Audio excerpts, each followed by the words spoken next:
रहे हैं SPN 9 news और आपके साथ मैं हूं क्रांति सिंह। उत्तर प्रदेश की सियासत हमेशा हलचलों में ही रहती है और इस सियासत की हलचल इस समय सपा के लिए सबसे अहम है, क्योंकि सपा पार्टी के लिए वहां के मुस्लिम वोटर्स जो है वो अधिक मायने रखते हैं। लेकिन इन दिनों देखा गया है कि मुस्लिम वोटर्स का जो रुझान है वो भी सपा की तरफ से खिंचता हुआ देखा जा रहा है। चाहे आप आजमगढ़ की बात कर लीजिए, चाहे आप रामपुर की बात कर लीजिए, जो 2 उपचुनाव हुए, उन 2 उपचुनाव में जिस तरीके से भारी मतों में उनकी हार निश्चित हुई, वो साफ तौर पर साफ करता हुआ जा रहा है कि सपा पार्टी जो है वो सिमट रही है।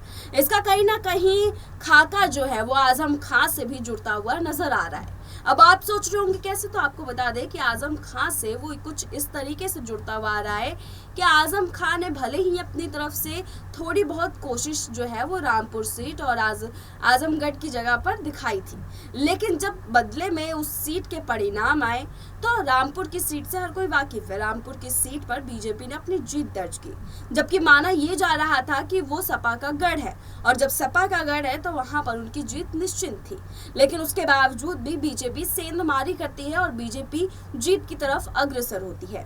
अब आप खुद सोचिए कि इसके अलावा उत्तर प्रदेश में कई ऐसे क्षेत्र हैं जहां पर मुस्लिम बाहुल्य आबादी है, लेकिन वहां पर भी सपा को पटखनी जो है इस बार विधानसभा चुनाव में मिली, उसके बाद देखा जाए तो उपचुनाव में मिली। अब ये राजनीति कहीं ना कहीं आजम खां के लिए एक बड़ा सवाल छोड़ता है, क्योंकि आजम खां ने भी इस दौरान बहुत अहम भूमिका निभाई है, खासकर रामपुर सीट को लेकर के।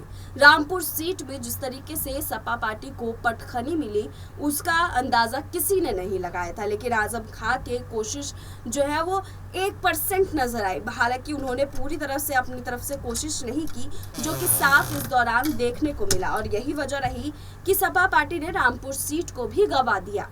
अब आप बताइए कि जब आजम खां जो है वो रामपुर सीट पर भी अपनी तरफ से पूरी मदद सपा पार्टी को देने की कोशिश कर ही नहीं रहे हैं, तो ये बहुत बड़ा सवाल खड़ा होता है कि आजम खां जो है वो आगे आकर के बीजेपी से हाथ मिला सकते हैं, क्योंकि सपा पार्टी के लिए वो उस तरीके से तत्परता से काम करते हुए नहीं दिखाई दिए जिस तत्परता से वो शायद किसी और पार्टी के लिए पहले से करते आ रहे हैं।